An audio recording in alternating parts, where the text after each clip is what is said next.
Olá, se você tem dúvidas sobre o que está acontecendo no mundo com essa pandemia provocada pelo novo coronavírus, assista a esse vídeo até o fim. É a gravação de uma live que fiz com a doutora Alessandra Mendes, ex-professora da Universidade do Estado do Rio de Janeiro e médica da Estratégia de Saúde da Família da FAPS, Fundações de Assistência à Saúde do BNDES. Durante mais de 40 minutos, nós falamos sobre o que é esse inimigo desconhecido, até que ponto os médicos sabem e não sabem sobre essa ameaça. E mais do que isso, usamos ou não usamos a máscara? Vemos as autoridades em entrevistas coletivas usando máscaras, tirando máscaras para falar, em outras entrevistas sem a máscara. O que fazer a partir de agora? É um dos relatos mais claros que eu já ouvi desde o início da cobertura sobre o novo coronavírus.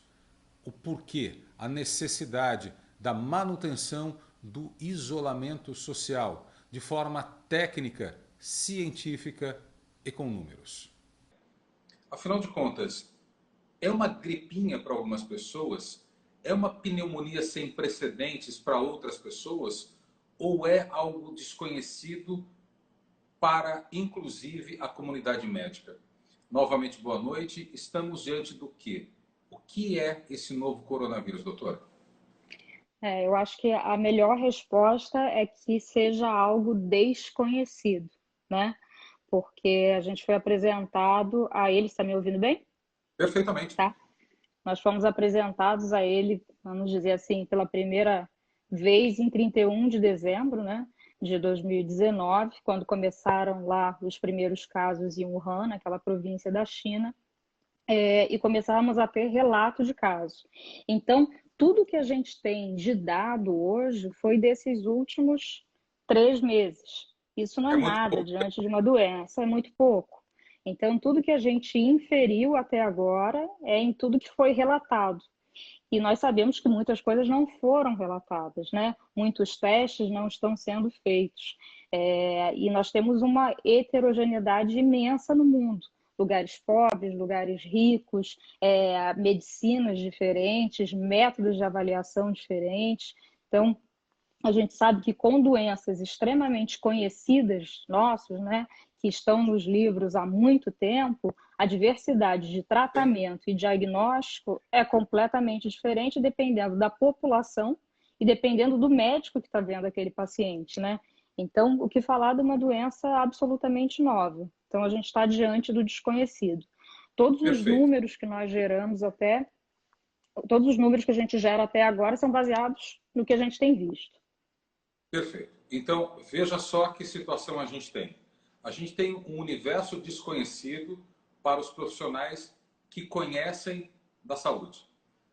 Imagine para os Certo. profissionais que não conhecem da saúde. Nós, jornalistas, engenheiros, donas de casa, aqueles que são Sim. bombardeados por informações de alta qualidade de um lado, mas bombardeados também por fake news e por informações que não têm lastro científico, que turvam a compreensão sobre o fenômeno que estamos vivendo.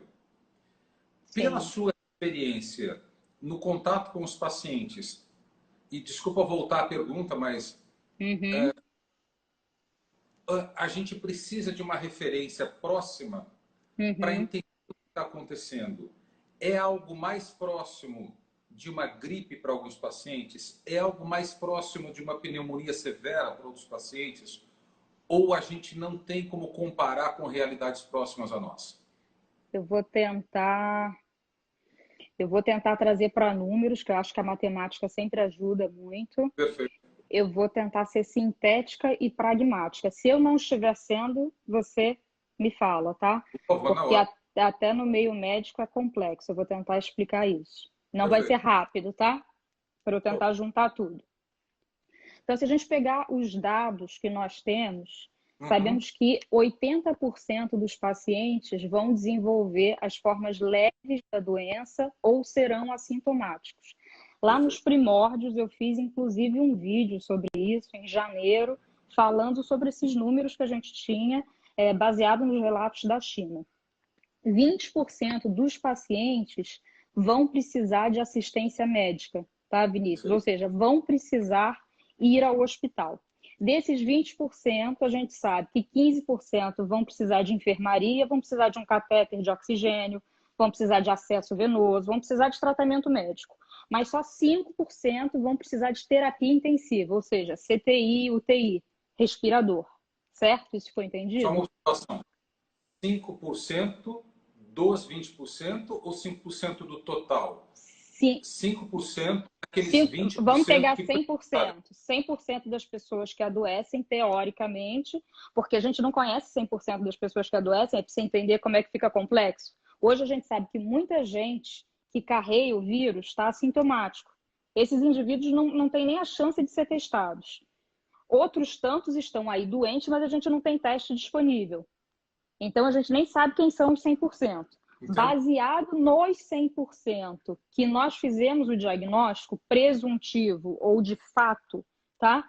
Desses 100%, 20% vão chegar ao hospital. Entendido? Desses 100%, 5% vão chegar à terapia intensiva, vão precisar de leito de terapia intensiva. Tá bom? Isso foi entendido. Perfeito. Necessariamente pacientes com mais de 60 anos? Não. Necessariamente. O que a gente tem visto, tá?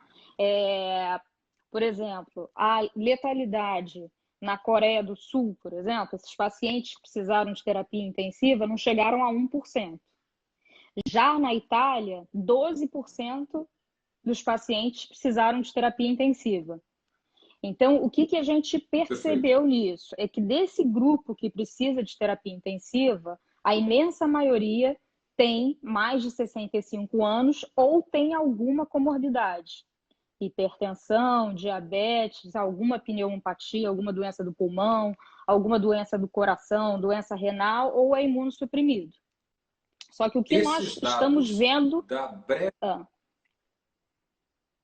Esses dados da breve experiência internacional que nós temos, eles refletem já a breve experiência que temos entre os pacientes diagnosticados no Brasil? No Brasil, nós estamos vendo pacientes mais jovens. Então, um dos nossos pacientes, por exemplo, um dos pacientes que nós cuidamos é um paciente jovem que não tinha comorbidade. Ele tinha apenas uma doença respiratória. É um paciente jovem, um jovem de 45 anos. Então,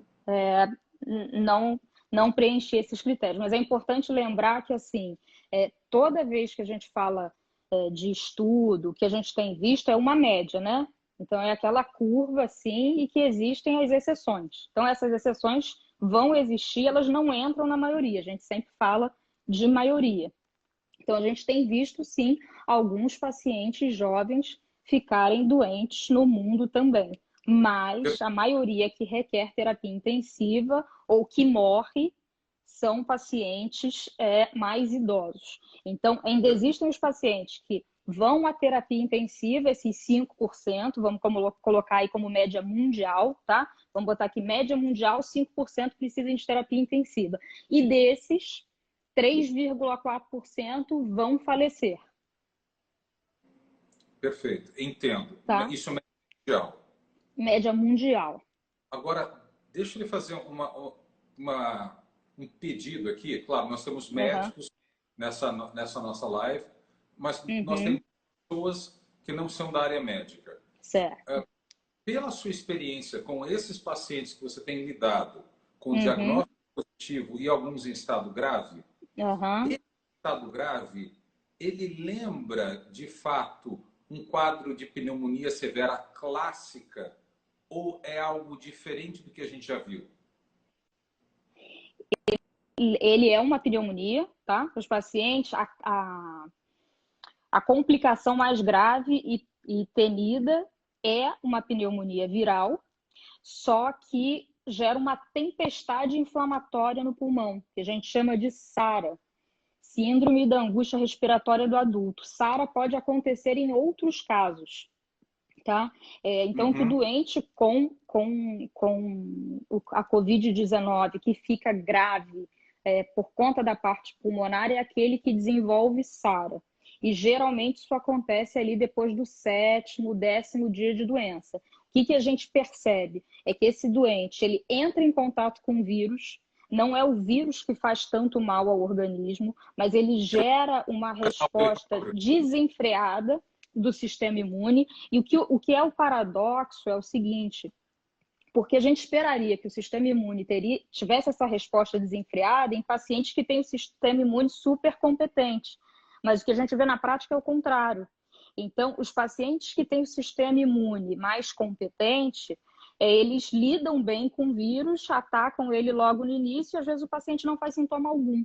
Agora, os que têm o sistema imune mais deprimido, como os idosos, os pacientes com comorbidades, eles a princípio não respondem bem ao vírus, esse vírus começa a replicar e de repente eles fazem uma tempestade inflamatória, e é a tempestade inflamatória que faz o dano pulmonar, não é o vírus em si. Deixa eu só, do ponto de vista leigo, se eu tenho um organismo extremamente saudável, a reação ao vírus seria extremamente rápida e forte, o que comprometeria ainda mais o quadro do paciente. O que se observa é justamente o contrário.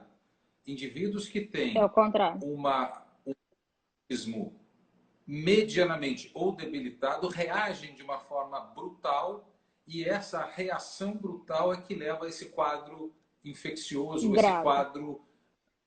É isso. Grave. E aí, o que eu queria dizer para você lá do início, posso só manter esse raciocínio para eu te explicar, que você falou é uma gripezinha ou não? Qual é a questão, né? Quando a gente começou a falar que o risco individual das pessoas era baixo e o risco coletivo que era alto, é o porquê. Eu acho que o doente que fica mais doente com esse vírus é o sistema de saúde. Porque o que é diferente de todos os outros que a gente conhece, tá me ouvindo bem? Sim, perfeitamente. É que ele tem um tempo, o paciente tem um tempo de recuperação muito prolongado. Então, por exemplo, um paciente que fica doente por influenza, ele fica no hospital 3, 4 dias. Se ele fica grave, ele pode ficar uma semana na terapia intensiva. O que a gente tem visto com o coronavírus? Que o paciente que tem uma reação média, aqueles 20% que precisam do hospital, ele pode ocupar 1, 2 semanas um leito de hospital. E um paciente que vai para a terapia intensiva, pelo menos 3 semanas no CTI. Às vezes ele fica 6 semanas dentro do hospital. Isso quebra o sistema. Então, esse é um ponto. É o tempo de recuperação do paciente. Esse é um ponto que torna o vírus muito letal para a comunidade, né?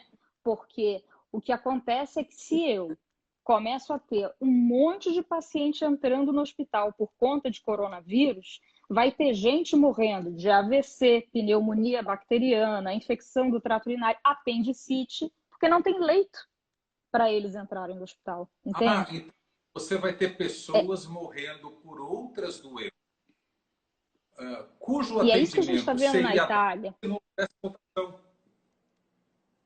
Mas não tem leito para elas entrarem. Então, uma característica maligna, se podemos dizer assim, do coronavírus é esse tempo de recuperação, e a outra característica maligna dele é a transmissibilidade. Enquanto um indivíduo com influenza pode passar a doença para cerca de 1,5 pessoas, um indivíduo com coronavírus passa para 4, de 2 a 4. Então, para você fazer assim, ter um cálculo básico, um indivíduo com coronavírus, ele nos primeiros 3 dias da doença, ele não está passando o vírus, ele começa a passar a partir do 4º dia de doença e fica passando aí por cerca de 4 dias. Então, vamos dizer que ele está ali infectando durante uma semana, tá? Isso tem estudo mostrando que ele pode infectar por 14 e tem 2 estudos que falam que pode infectar até 21 dias. Mas a gente leva em conta sempre a maioria. A maioria dos estudos entra aí, pega aí o 14. Eu estou até colocando para 7. Então, infecta 4 em 7 dias. Isso quer dizer que a cada semana, uma pessoa vai quadriplicar o número de infectados. Isso quer dizer que uma pessoa, em 3 meses, vai levar 1 milhão de infectados. Esse é o cálculo que nos deixa desesperados. Então, Espera um pouquinho, deixa eu voltar à matemática, que essa matemática, assim, no primeiro momento, ela me assustou. Por semana, eu tenho um indivíduo que está contaminando 4. Se eu pego exato. esse indivíduo raiz e multiplico essa contaminação por 3 meses, eu obtenho qual número? 1 milhão de pessoas infectadas em 3 meses a partir de uma pessoa. Por isso que o isolamento é a única forma de você conter isso. Porque eu preciso manter as pessoas em casa para que elas não tenham contato com outras, para que o meu hospital tenha condição de tratar a história do vamos achatar a curva, que milhares de pessoas se tornem infectadas. E essa área sobre a curva vai ser a mesma, essas pessoas vão se infectando. Só que se todas as pessoas se infectarem ao mesmo tempo, não vai ter sistema de saúde no mundo que dê conta disso. E a gente está vendo isso aí nos Estados Unidos. Os nossos colegas mandam relatos de pessoas que trabalham na França, que trabalham em Paris, que trabalham em Nova York, falando, pelo amor de Deus, não deixem o isolamento não existir no Brasil, porque aqui nós somos primeiro mundo, não falta N95, não falta máscara, não falta respirador em situações normais de temperatura e pressão. Aqui tudo funciona na normalidade. No Brasil já não funciona na normalidade. Se vocês enfrentarem o que a gente está enfrentando aqui em Nova York e em Paris, vocês estão perdidos. E é isso que a saúde está desesperada. A gente não quer deixar ninguém desesperado. Se você me conhece, você sabe que eu sou super mindfulness, que eu sempre tentei acalmar as pessoas, mas hoje o meu discurso mudou porque assim, nós só teremos, o que acontece? Nós profissionais de saúde estamos nos infectando o tempo todo, porque é muita demanda. A gente acredita, também não tem estudo sobre isso, mas a princípio parece que quanto mais você é exposto, né, ao número de gotículas, maior a chance de você ter um quadro, maior probabilidade e talvez maior infectividade pela quantidade de gotículas que você se expõe. A nossa preocupação é não ter mais médicos, de tanto que nós não temos testes para dizer se você está infectado ou não, quantidade suficiente. Então, qual é a prática hoje em dia? O médico começou a apresentar qualquer sintoma, é afastado da atividade por 14 dias. Fim dos 14 Entendi. dias, ele volta para a guerra. Então, a questão do isolamento é fundamental. E deixa eu lhe fazer uma pergunta, porque eu estava vendo agora que nós já Uhum. temos um problema de esgotamento de insumos para a produção de medicamento. Nós já temos um esgotamento de equipamentos de EPI, de proteção Uhum. individual. Uhum. Nós imaginávamos que o esgotamento, a saturação seria dos leitos de UTI no primeiro momento. Mas o que se Uhum. saturou, né, já imediatamente é a questão de insumos e de equipamentos de proteção. E se Uhum. você não tem equipamentos de proteção, você satura o quê? Os leitos de UTI. Exato. Uma coisa alimenta E os negativamente a canais outra em forma de habilitados, né? ciclo. Sim. Exatamente. E justamente os soldados mais bem preparados para lidar com essa guerra. Você vai debilitando, vai Sim. tirando da trincheira, da infantaria, aqueles que sabem lidar com o problema. Né? Exato. Exato. Deixa eu lhe fazer uma pergunta. Você me falou que da palavra discurso. Né? Uhum. E eu sempre costumo falar para os meus alunos, as pessoas com as quais eu trabalho, né, dou mentoria, sempre fique muito atento ao que o seu convidado, o seu entrevistado está falando, porque ali existem ganchos incríveis. E você falou de mudança de discurso. E eu queria entender o que mudou na Alessandra do começo para agora. O que você achava e o que você não acha mais? Qual foi a chave dessa mudança de discurso? Por quê? Acho que a chave da mudança foi entender a transmissibilidade, ver o quanto ele é contagioso, né? A gente não tinha esse dado lá no início. E a gente tinha um dado talvez mais protetivo, porque todo mundo tem a sensação, todo mundo já foi no aeroporto e viu um chinês de máscara, né? A gente sempre fala, ah, meu Deus, os orientais estão sempre de máscara. Então, talvez nós tenhamos tido a falsa ideia que era uma coisa mais benigna, porque o oriental já é muito treinado, eles têm muito medo de influenza, eles não tratam gripe como uma gripezinha, aliás, nenhum americano trata como uma gripezinha, essa coisa de tô gripado e vou para o trabalho, gripado, com febre, isso existe no Brasil. Os Estados Unidos entende a importância do influenza e sabe que influenza mata muita gente todos os anos. Nós, profissionais de saúde, sabemos, mas o sistema não fica saturado, porque influenza ocupa pouco tempo de terapia intensiva, ocupa pouco tempo de enfermaria, mas mata demais, mata muito. Então, eu acho que como a gente teve os primeiros casos vindos da China, a gente achou que era uma coisa que não ia se disseminar dessa forma. Quando o vírus atinge a Europa, sobretudo a Itália, que é um país de densidade demográfica gigante, e aí esse outro conceito importante para a gente falar, né, que é o tal do R0. Você me permite falar o que é o R0? R0 é a capacidade Por do favor. paciente com uma doença transmitir para quantos, né? Foi aquela história que eu te falei. Um paciente com influenza transmite para cerca de 1,5 e um paciente com coronavírus Perfeito. cerca de 2 a 4. Só que esse R0, ele é uma soma de dois fatores. O comportamento do vírus em si, né, no que a gente está se referindo, e o comportamento demográfico populacional. Então, se eu estou com um vírus com R0 de 2, 4 em condições normais, mas numa ilha deserta, não vai se estabelecer uma epidemia, entende? Agora, se eu estou no meio da Itália, com uma densidade populacional enorme, que as pessoas se beijam, se abraçam, que nem brasileiro, o comportamento do chinês,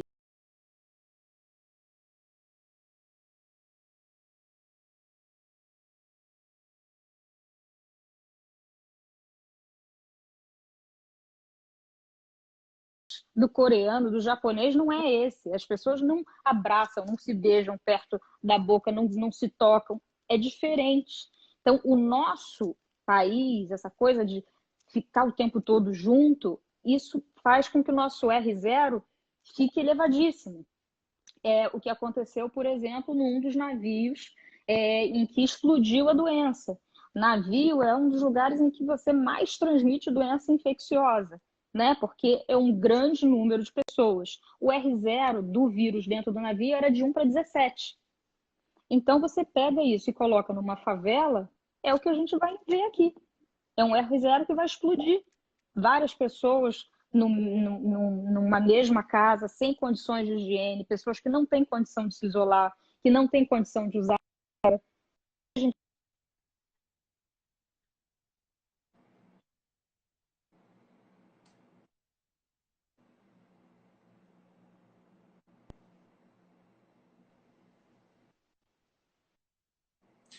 Você me ouve? Deu uma travadinha, pelo menos para mim, do seu vídeo. Você está me ouvindo?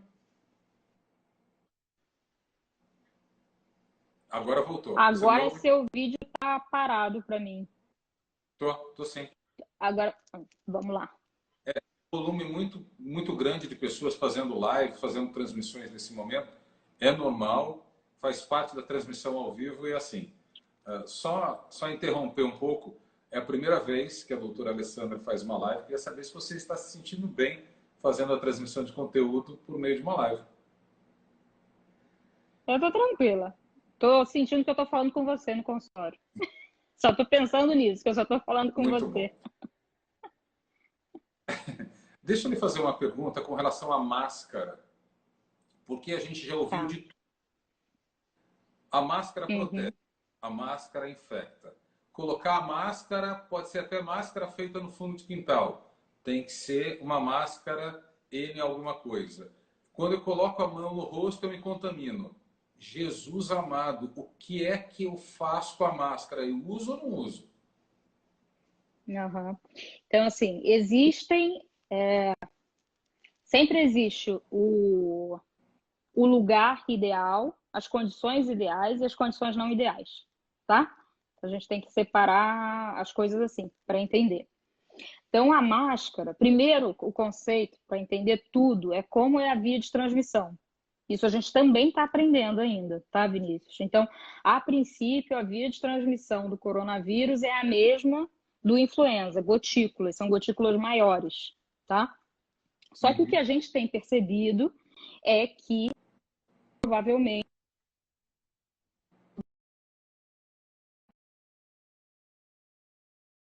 suspensas no ar.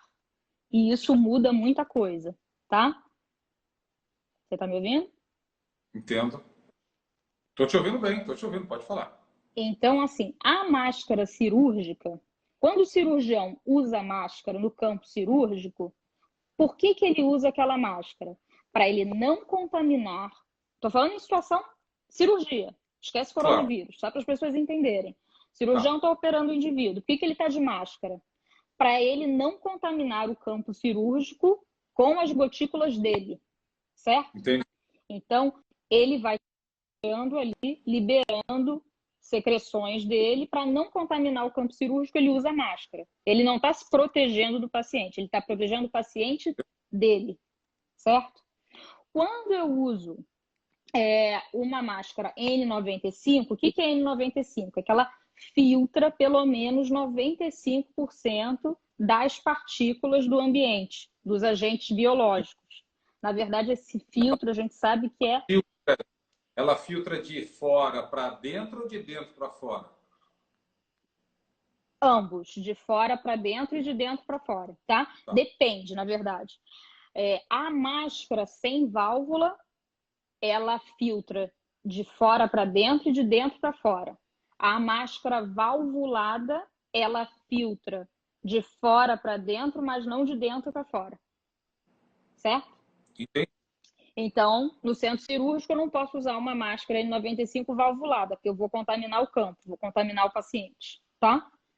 Então, eu acho que toda a dificuldade de entendimento em relação à máscara decorre desse entendimento inicial. Por que que as máscaras usadas lá na China protegeram muita gente? Logo lá no início, começaram os casos de coronavírus, que nós do BNDES fomos uns a terem um dos primeiros casos, eu passava a visita no hospital de máscara cirúrgica, desde o início. E aí alguns colegas falavam, você está ficando maluca, você está neurótica, não precisa usar máscara. E nós temos pacientes oncológicos, eu estava vendo no caso pacientes oncológicos. E eu falei, não estou usando a máscara por mim, estou usando a máscara por conta do meu paciente, porque ele é um paciente oncológico, eu sou uma pessoa jovem ainda. Então, teoricamente, eu posso ser uma pessoa que estou carregando vírus e estou assintomática. Eu estou dentro do hospital o tempo todo. Posso ter pego em algum momento e estar secretando esse vírus? Posso. Então, eu usava máscara para não infectar os pacientes. Entendi. E esse é o racional do uso da máscara. Na verdade, a maior proteção que a máscara confere, no caso a máscara cirúrgica ou as máscaras de pano que as pessoas usam, é para que você não infecte outras pessoas. É essa segurança que traz. Agora, a máscara N95, que é essa que filtra de fora para dentro, é para te proteger. Essa máscara tem que ser reservada aos profissionais de saúde. Sim. Porque tem muito pouco e as pessoas acabam se tornando infectadas por conta disso. Outra coisa é você não carregar crianças pela rua. Você não vai conseguir colocar máscara em criança nenhuma. E são elas que disseminam o vírus aí. Porque elas pegam o vírus, não desenvolvem nada, não tem sintoma. E às vezes eu vejo mãe no supermercado com duas crianças e a gente tem que olhar assim a criança com assim como assim o maior risco do mundo, assim crianças passando mão em elevador, criança passando mão na gôndola do supermercado, elas podem estar disseminando o vírus. É esse o cuidado. Então, o que a gente entende hoje é o seguinte, em relação à máscara, se você puder confeccionar máscaras para as pessoas e as pessoas usarem máscara na rua, você está protegendo o mundo das secreções. Você não se protege tanto. Qual é o paradoxo aí da máscara? O que acontece? A nossa contaminação geralmente acontece, né? A do profissional de saúde geralmente acontece pela grande exposição. A gente sabe que para se contaminar, você precisa estar numa distância de menos de 2 metros do indivíduo por pelo menos 10 minutos de um indivíduo sintomático. Qual a chance disso acontecer na rua? A pessoa espirra, você sai correndo. A pessoa tosse, a pessoa sai correndo. Então, a chance de você se contaminar com um indivíduo na rua tossidor é pouca. A chance de você se contaminar com a criancinha lá, que está com coisa na mão, passou na gôndola, você foi lá, pegou o produto e levou para casa, e depois esqueceu de lavar a mão e passou a mão no olho, porque a gente está o tempo todo coçando o olho, enfim, botando a mão no nariz, é imensa. Então, o problema da máscara é que às vezes gera para o médico já é difícil, porque tudo que é invisível é difícil mesmo, né? Qualquer profissional de CCIH, infectologista, pode falar com grande propriedade para eles convencerem os outros médicos em tempos sem coronavírus, de lavar a mão o tempo todo, de respeitar todas as normas, de vestir capote é dificílimo, porque o invisível é difícil.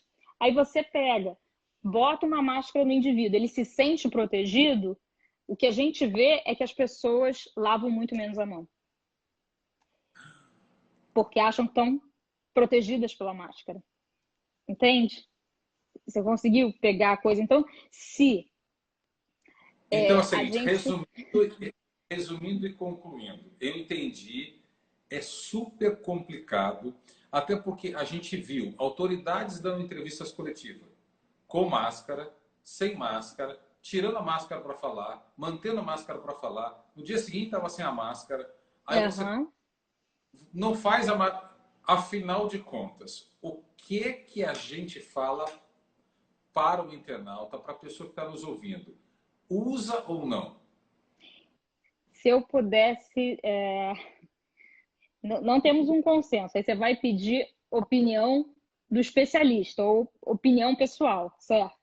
Sim. Eu falaria assim, se você puder ter a consciência de proteger os outros, que a máscara serve para proteger os outros e não você, use a máscara. A máscara que você usa é caridade com os outros. Lembre-se que a máscara não está te protegendo. Então, você lave exaustivamente a mão o tempo todo e não toque. Lembre que você está usando a máscara, mas ela não está te protegendo. Ela pode te proteger de gotículas grandes, mas de pequenas ela não vai estar te protegendo. Então, o mais importante é você lavar a mão e distanciamento social. Não entrar no elevador com ninguém que não seja da sua família, não colocar a mão em lugar nenhum na rua, lavar a mão o tempo todo. É assim que você pode se proteger. A contaminação do indivíduo que está na rua está aqui. Não está aqui. Quem se contamina aqui é o profissional de saúde. Quem precisa dessa máscara aqui, N95, é o profissional de saúde. Você que vai sair na rua precisa usar máscara para proteger os outros. É porque você, num primeiro momento, pensa na máscara como autoproteção. Não acredito que a grande maioria das pessoas tenha essa nobreza ou essa generosidade de enxergar a máscara como um elemento protetor da saúde do outro ou do coletivo. A gente pensa no nosso pirão, na nossa saúde. Mas a máscara, repetindo, ela serve como instrumento de defesa da saúde do outro. E contra você, qual é o elemento negativo? Você relaxa a higiene do teu veículo transmissor porque você se sente com a máscara, correto? Exato, correto. Correto. E se pensar nessa questão do pirão, né? Lembre que protegendo o outro, você está protegendo seu pirão, sim, porque a gente fica doente e a gente precisa do hospital. E se tiver outra pessoa internada com coronavírus, você não vai ter, vai ter cólica renal e não vai ter leito no hospital por conta da tua cólica renal. Mãe ou pai vão ter um AVC e não vai ter leito para eles. Então, é isso que a gente precisa pensar, né? Porque a gente acaba vendo muita gente jovem saindo descumprindo as coisas, ou com as crianças mesmo, criança na rua, criança não pode estar na rua. Por que as escolas foram fechadas? Porque criança não pode estar na rua. Eles ficam assintomáticos, eles não mostram sintoma de doença, né? Então, a pessoa mais velha, ela mostra logo o sintoma e fica confinada em casa. Mas os indivíduos jovenzinhos, saudáveis, eles estão assintomáticos e estão passando o vírus por aí. Então, não pode sair na rua. Você tem que pensar que o hospital, você vai precisar do hospital, alguém da sua família vai precisar do hospital e você precisa de um leito. Acho que assim as pessoas têm mais ideia de como elas podem colaborar e como elas podem ser prejudicadas, não diretamente pelo corona, mas indiretamente. Olha, a doutora Paula Raso está dizendo aqui que hoje vê muita gente com máscara N95 no mercado. Olha que coisa, né? Eu peço mil E desculpas a muitas pessoas que estão mandando mensagens, mas eu não tenho como dividir a atenção, ou ainda não criei essa habilidade de olhar para as mensagens e ouvir o que o convidado, o especialista está falando. E como é tão rico e eu preciso de muita atenção para que a gente leve esse conteúdo de qualidade, eu não estou conseguindo acompanhar todas as mensagens. Mas depois, doutora Alessandra, a gente podia, de repente, responder algumas perguntas que estão aí, claro.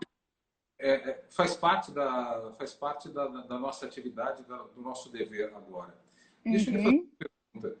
Lembrando que a doutora não fala por nenhum órgão oficial, mas Não. por essa visão de infantaria, por essa visão de atendimento. O que se espera ou o que se comenta no meio da saúde Uhum. para de pico de casos e de sobrecarga excessiva dos nossos leitos de UTI? A gente já falou de sobrecarga de esgotamento de insumos, né? Mas de sobrecarga de casos. É ainda para o mês de abril? Poderemos A entrar no gente mês de maio? acredita. Eu acredito que aí em abril a gente imagina, eu, eu não estou te ouvindo direito, mas a gente acredita que na segunda para a terceira semana de abril seria a pior fase. Não maio. A gente não chegaria com o pico da doença em maio no Brasil. Vinícius, não dá para dizer, né? Tudo depende da população, né?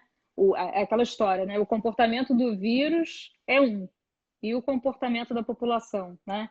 É, a, Saiu no New England, que é a nossa maior revista médica mundial, os Estados Unidos chamando os médicos a mobilizar a população para não para mas para quebrar a curva em 10 semanas, com várias medidas em que eles propõem, por exemplo, os hotéis que estão com ocupação zero, pegarem e proporem para os hospitais todo paciente que for admitido e se tornar sintomático, em vez de ele voltar para a casa dele e ficar isolado com os 3 ou 4 pessoas que moram na casa dele, podendo passar, muito provavelmente vai passar para essas pessoas, que ele vá para o hotel e aquele hotel fique servindo só para pacientes que estão acometidos com a doença.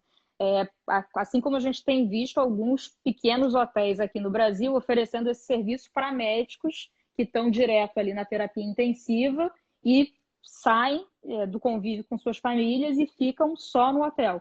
Então, ele, ele coloca ali várias questões que a gente poderia fazer, mas precisa dessa coisa cultural, né, de toda uma população mobilizada, entendendo, tendo acesso a boa informação, né, menos fake news que torna as pessoas irracionais, né, com muito medo do outro.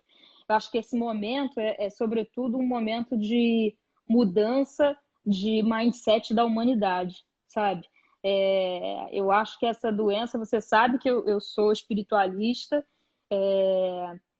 e acho que todo médico tem que ter um lado conectado com o sagrado. Não estou falando do religioso nem nada, mas eu acho que a gente tem que ver dessa forma, senão é muito duro ser médico nessas horas assim que a gente enfrenta a morte de cara a cara, a vulnerabilidade.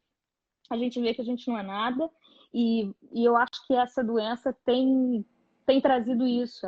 Ela vem mostrar que se você não pensar no coletivo, você não vai bem. Eu acho que o mundo vinha numa caminhada muito do eu, sabe? Agora todo mundo pensa na coletividade. Assim, eu acho que você deve estar sentindo aqui, eu no meu condomínio, os médicos da nossa equipe são pessoas, tem uma colega nossa que é asmática, a gente afastou ela, não vai trabalhar, trabalha de outra forma, as pessoas que são mais velhas também não trabalham, não existe mais final de semana, sabe? Ah, quem vai passar final de semana? Sempre tinha aquela coisa, desse final de semana eu quero ficar com a minha família e o outro. Hoje, agora, a gente está se protegendo um ao outro e é muito legítimo, muito generoso. A gente quer que todo mundo sobreviva. Então, se tem uma coisa, né, eu acho que tudo na vida, todas as crises, vêm nos ensinar alguma coisa, né? E acho que talvez seja uma forma até de sublimar isso e conseguir continuar militando nesse front. Tem que pensar dessa forma. Isso veio mudar o mundo. Eu acho que veio mudar a forma como o mundo vê as coisas. Quando você pensar no coletivo, você vai estar se beneficiando. Eu acho que essa é a mensagem do coronavírus. É um processo que o planeta atravessa e que instiga ou que obriga a todos a um processo de ressignificação na sua relação com os seus ofícios, na relação com os seus vizinhos, na relação com seus cônjuges, na relação com o tempo. Sim. Na relação com o tempo, a gente sempre se queixou que a gente não tinha tempo para nada. Agora a gente tem tempo, não sabe o que fazer com ele. De fato, Exato. é um processo dolorosíssimo, Uhum. desconhecido, mas que nos leve a uma maturidade, uma maturação de coisas que éramos muito acanhados e muito pouco desenvolvidos. E usando esse gancho, e sem querer tomar muito o seu tempo, que eu sei que você Não, está trabalhando muito, mas é que está tão bom o papo, é tão rico, é tão de qualidade, isso é tão importante a gente passar para as pessoas que eu quero sugar um pouco mais. pode ficar Eu, à vontade que eu estou com tempo de sobra. Minha filha está me obrigado. assistindo na Eu televisão. escrevi, que legal. Hoje eu escrevi no Instagram, até postei também Uhum. no Twitter, falando que a gente acha que esse vírus ataca o sistema respiratório. É verdade. Mas Uhum. ele consumiu a economia, ele derreteu as bolsas. E o que ele está fazendo com a gente? Ele está atacando o nosso cérebro, na nossa saúde mental. E ele está Muito. atacando o nosso coração, no nosso bem-estar, no nosso emocional, na angústia que dói no peito. E quando a gente não divide com o outro que isso todo mundo está sentindo, aquele Uhum. que sofre se sente sozinho no seu sofrimento. Sim. Como médica e com esse pé no espiritual, que eu te conheço Uhum. bem, o que dizer para essas pessoas? Ah, Vinícius, eu acho que assim, o que a gente pode fazer, né, para manter a sanidade mental? Eu já falava de mindfulness há muito tempo, né? E mais uma vez acho que Deus foi generoso comigo, de ter conhecido isso antes de viver o que a gente está vivendo agora, porque é o que me traz um pouquinho de sanidade mental, sabe? Que tem horas que dá muito medo. Na verdade é essa. Jura? Tem de medo?